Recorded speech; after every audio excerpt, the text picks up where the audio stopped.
సత్యసింధు మేధో మదనానికి స్వాగతం.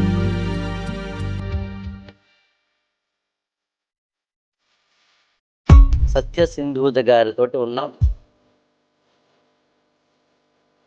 జన్మ దుఃఖం జరా దుఃఖం అన్నట్టుగా ఏదో ఒక సమయంలో మనిషికి రోగం వస్తుంది. అంటే శరీరం ఇబ్బంది పడుతోంది అంటే అది మనకి ఏం చెప్పే ప్రయత్నం చేస్తుంది, దానికి ఒక భాష ఉంది.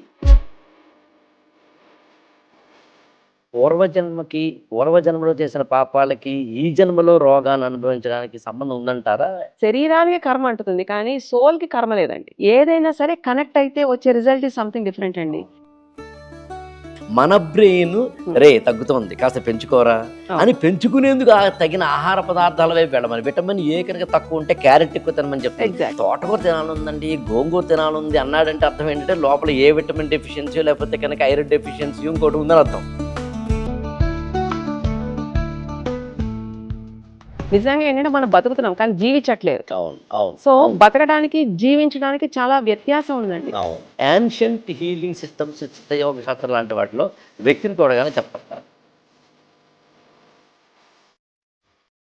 షాకిస్తారు మీరు. అంటే ఒక చెట్టు పైన పెరగడం కాదండి, చెట్టు కింద లోపలికి డీప్ రూట్స్ ఎంత వరకు వెళ్ళింది అక్కడి నుంచి కనుక చూడడం మొదలు పెడితే వేరు పురుగులు పట్టవు. బా, మనం వేటి వైపు వెళ్తున్నాము, ఎక్కడ వెళ్తున్నాము, దేని గురించి అని పరిశోధన అనుకుంటున్నాం. Real studies will start from inside.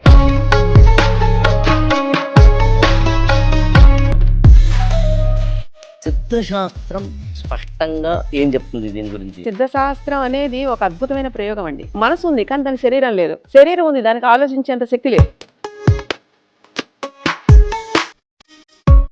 కానీ ఏన్షియంట్ సైన్స్ దీనికన్నా చాలా ముందు ఎప్పుడో వెళ్ళిపోయింది.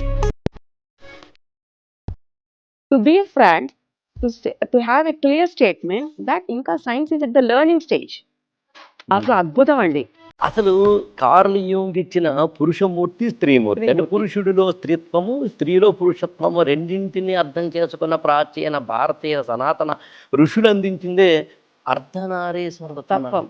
ఇంతకన్నా అద్భుతమైంది ఇంకేం ఉండదండి. ఇది సత్యసింధు మేధో మథనం ఈ ఎపిసోడ్.